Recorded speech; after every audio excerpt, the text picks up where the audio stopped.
Bien, nos encontramos ya acá en el Hotel El Pilar, justamente en Miraflores, y justamente estamos acá con el Colegio de Psicólogos del Perú. Perú sede de la reunión de la Unión Latinoamericana de Entidades Psicológicas, el día Lima, 21 y 22 de septiembre. ¿Qué conclusiones ha llegado a este tema de la violencia, digamos, acá en Latinoamérica?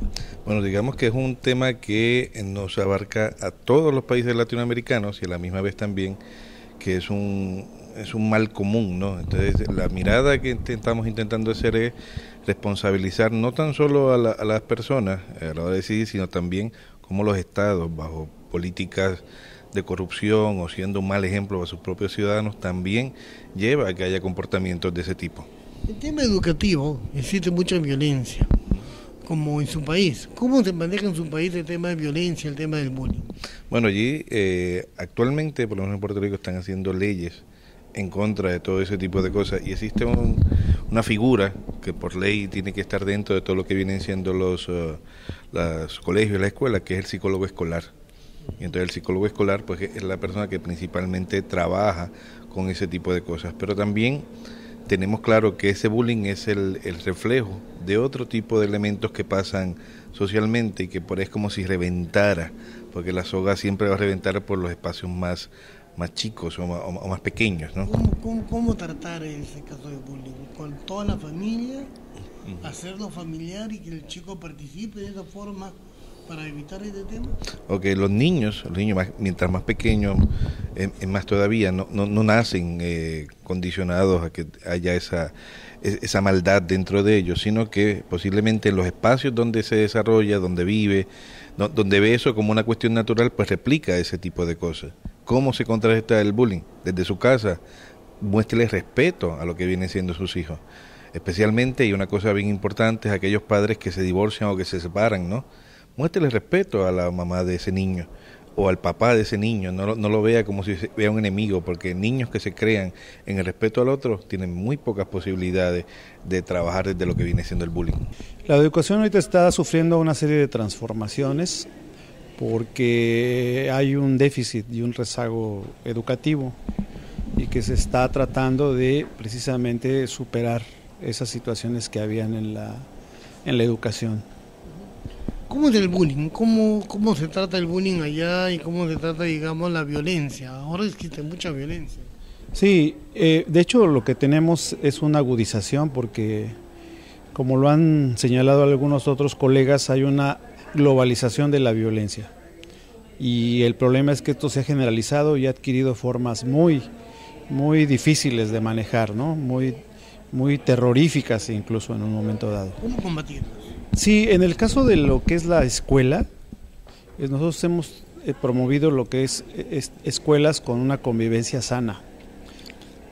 Para ponerle un ejemplo, es que, no sé acá cómo se llame, pero lo que es el recreo, el receso que los estudiantes tienen, sobre todo en las primarias, es que se ha propuesto que un día de la semana, la convivencia que se establece, tienen que estar involucrados también los profesores. Y lo que hemos visto cuando hacen actividades en comunes, juegos, platican, conviven, el resultado que hemos tenido es que ese día se vive con armonía en comparación a los otros días restantes. Porque generalmente el profesor se desvinculaba totalmente de la hora del recreo. Y lo que detectamos con observación es que eran el momento adecuado en que había por todos lados situaciones de bullying, pero los profesores se hacían como los desentendidos. Al proponer un día de recreo con esta convivencia en donde todos participan, ha dado magníficos resultados.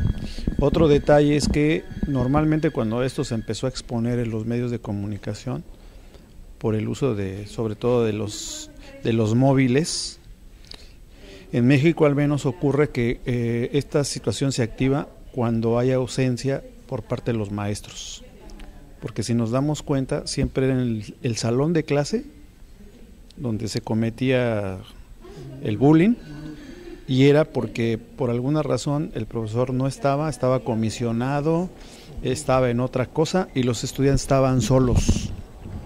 Entonces eso se ha detectado con investigaciones que hemos hecho. Bien, nos encontramos justamente acá en un hotel ya céntrico acá en Miraflores con el congreso que se viene dando acá por el Colegio de Psicólogos del Perú. Y estamos con su decana nacional, Teresa Machado. Justamente ella nos va a explicar en qué consiste el congreso y sobre todo cosas que nos interesan, Johnny, ¿no? Porque es muy importante preguntarle lo que es el tema de educación. Yo me imagino que todos los psicólogos que han venido de Latinoamérica tocan el tema del día, que el tema es la violencia. ¿Cómo va la violencia en este aspecto? Sí, bueno, a raíz de esta reunión que hemos tenido, vemos que nosotros no somos pues un país muy lejano a la violencia que se está dando a nivel de los otros países. Lo que sí pudiera comentar, de acuerdo a este trabajo que se está teniendo, es la forma como se está interviniendo. Nos cuentan en otros países que sí se está trabajando mucho el tema de prevención. Por ejemplo, en Argentina sí hay realmente una respuesta a nivel de gobierno de lo que significa la salud mental desde el punto de vista preventivo, lo que no está sucediendo acá, por ejemplo, ¿no? ¿Cómo ve usted la violencia escolar? Bastante trágica realmente. Cada vez vemos a adolescentes más agresivos, más violentos, que se está naturalizando en ellos este tipo de comportamiento, no siendo así. Se sacó en el año 2012 una ley inclusive para poder trabajar el tema de las conductas violentas, que le llamaron, como yo siempre lo digo, mal llamada ley anti-bullying, porque se puso más de moda, ¿no? que realmente hacer todo un trabajo preventivo, porque se hablaba, sí me hacen bullying, sí me hace bullying en los trabajos, entre compañeros se decía, me hacen bullying, pero no había el trabajo que se debería hacer en los colegios. ¿Qué significa esto? Es trabajar con un equipo multidisciplinario. Sabemos que los psicólogos solos tampoco, tenemos que trabajar en equipo. En esta ley había de que tenía que haber un equipo multidisciplinario donde estaba el psicólogo también dentro de este equipo para hacer todo un trabajo con los docentes, con los alumnos, con los padres de familia, con la comunidad en general, haciendo sinergia con las instituciones de repente de salud, de comisaría, municipalidades. Pero este programa lamentablemente no se ha hecho efectivo porque nunca se aplicó esta ley. A eso le hablamos a la LA Chihuahua hace poco en una reunión que tuvimos en Chacacá y le comentaba justamente por teléfono. ¿Cuántos psicólogos hay en el Perú? Nosotros tenemos colegiados, en promedio 26.000 psicólogos, ya estamos llegando. 26.000. 26.000. Es el 60% más o menos de habilitados a nivel nacional. Ayer hemos estado en una universidad, nos comentaba la directora de la escuela, que estaban estudiando 4.500 solamente en una universidad. Tenemos en promedio 60 facultades y escuelas de psicología. Si nosotros hacemos un cálculo, o sea, realmente vamos a tener profesionales del comportamiento, que son los psicólogos, en una buena cantidad. Lo que sí no tenemos es la oferta de los psicólogos, que nos den esa oferta para poder trabajar. Digamos, desde las bases del pregrado, es la conducta. Nosotros somos los científicos de la conducta y nuestra labor principal es la prevención. Un profesional que sale de las universidades muy bien puede hacer un tema preventivo con charlas, con consejerías. Lógicamente, si ya desean una intervención especializada, ya existen otros niveles, ¿no? Ya existen los psicólogos especializados. Pero en un nivel de colegio, de institución educativa, el trabajo es netamente preventivo. Ahora, este trabajo sería permanente. Por supuesto, permanente y sostenido. O sea, ¿qué significa sostenido? Que exista un presupuesto para ello. Porque lógicamente los profesionales es toda una labor, todo un trabajo que se tiene que hacer. Y bueno, tiene que haber un presupuesto. Bueno, realmente he quedado muy asombrado año tras año que he podido venir a este lindo país y ver cómo ha crecido los procesos educativos en Perú. Hay cosas que ir mejorando como en todo país, el tema de corrupción, el tema de violencia, el bullying, el maltrato escolar, el tema de la toma de decisiones desde muy pequeños hasta procesos educativos ya de posgrado son sumamente importantes que hay que seguir retomando en Perú e indudablemente en toda América Latina. A nivel de Perú hay mucha violencia. ¿Cómo ve usted la violencia escolar? Bien, esto es un síntoma realmente, y es un síntoma que nos lleva a lo más básico del ser latinoamericano. ¿En qué momento hemos dejado de reestructurarnos o repensarnos como actores sociales? Es decir, ¿en qué momento tanto Perú, Costa Rica, Panamá, en fin, todos los países latinoamericanos hemos dejado a nuestros muchachos de lado y hemos buscado una justificación para abarcar o para entender el tema de violencia? Para hablar de violencia tenemos que entendernos como pueblos pensantes, y tenemos que entendernos también como un pueblo que necesita y que debe seguir adelante en estos procesos. El parar en los procesos de violencia inician desde la casa, desde la misma familia, no desde sistemas educativos necesariamente. Es la familia, es papá, es mamá, es tía, es abuelo los que tienen que estar presentes en ese cambio. En su país, ¿cómo aplican en las escuelas? Bien, en nuestro país sí tenemos políticas como muy claras en respecto a la no tolerancia a ningún tipo de violencia a personas menores de edad. Tenemos el Patronato Nacional de la Infancia, el PANI, el cual es el encargado de velar por el bienestar emocional y psíquico de los niños. Y aparte de eso tenemos ya políticas muy establecidas por el Ministerio de Educación en los cuales brindan a los docentes capacitaciones permanentes en este aspecto.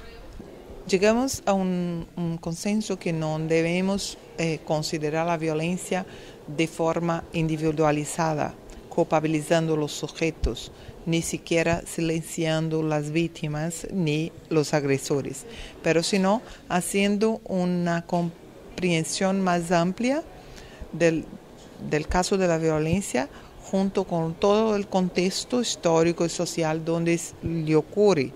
Así podemos prestar una atención más apropiada a los eventos que se ocurren en la vida. El bullying es un tema que tiene tomado mucha preocupación, atención de los cientistas, de los psicólogos, principalmente porque tiene crecido junto con la intolerancia social que se ve en toda parte. Así no es diferente en Brasil.